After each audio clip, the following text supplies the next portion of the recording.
గోదావరి జలాలపై అసెంబ్లీలో చర్చకు సిద్ధం. చౌకబారు విమర్శలతో రాష్ట్ర గౌరవాన్ని దెబ్బతీయొద్దు. కేసీఆర్, హరీష్ రావు ఆలోచనలు మార్చుకోవాలి. ప్రజలను తప్పుపట్టడం మానేయండి.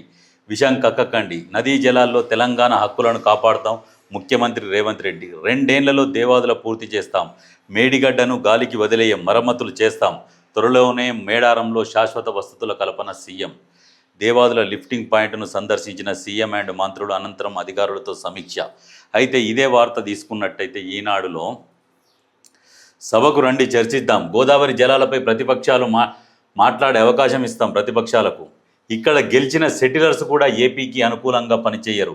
ముఖ్యమంత్రిగా నేనెందుకు సహకరిస్తా? చెవులు పెద్దగా చేసుకొని నూరి.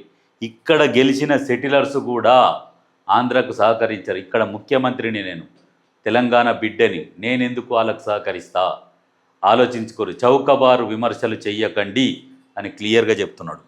చౌకబారు విమర్శలతో తెలంగాణ ఆత్మగౌరవం దెబ్బతీయొద్దు. 10 ఏళ్లలో 967 టీఎంసీల నీటిని వినియోగించుకొని ఉంటే వరద జలాల్లో వాటా అడిగేవాళ్ళం. మా తప్పిదాలేమిటో కేసీఆర్ చెప్పాలి. 2034 వరకు అధికారం మాదే. దేవాదులపై సమీక్ష అనంతరం విలేకరులతో రేవంత్ రెడ్డి. అయితే చెప్పాలి మరి ఏం జరిగింది, ఏం చేసిండు అనేది కూడా క్లియర్గా చెప్పాలి.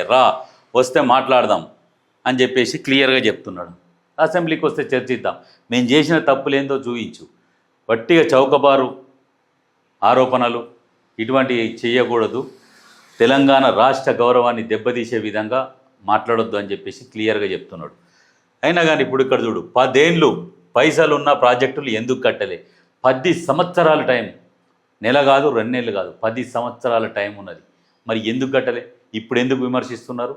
నోర్లు ఎందుకు లేస్తున్నాయి? మరి ఇప్పుడు పెండింగ్ ప్రాజెక్టులు పూర్తి చేసి ఉంటే ఇన్ని సమస్యలు వచ్చేవా? సీఎం రేవంత్ రెడ్డి దేవాదుల ప్రాణహిత ఎస్ఆర్ఎస్పీలను పూర్తి చేస్తే 967 టీఎంసీల నీళ్లను వాడుకునే వాళ్ళం. కానీ ఒక్క కాళేశ్వరం మీదనే 1.10 లక్షల కోట్లు ఖర్చు పెట్టిర్రు.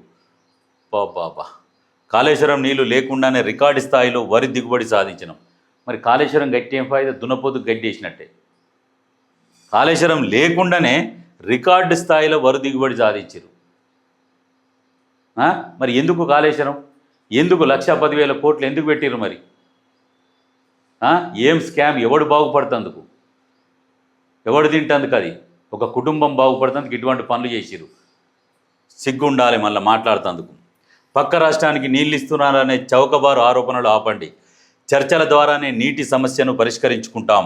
కేసీఆర్, మీరేం చింత పెట్టుకోకండి, ఆరోగ్యం కాపాడుకోండి, రోజు యోగా చేయండి, చిన్నజీయర్ సూక్తులు వినండి, 2034 వరకు తామే అధికారంలో ఉంటామని చెప్పిండు.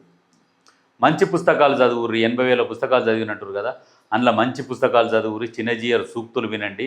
2034 వరకు మేమే అధికారంలో ఉంటాము, మీరేం టెన్షన్ పడకండి అని చెప్పేసి క్లియర్గా చెప్తున్నాడు.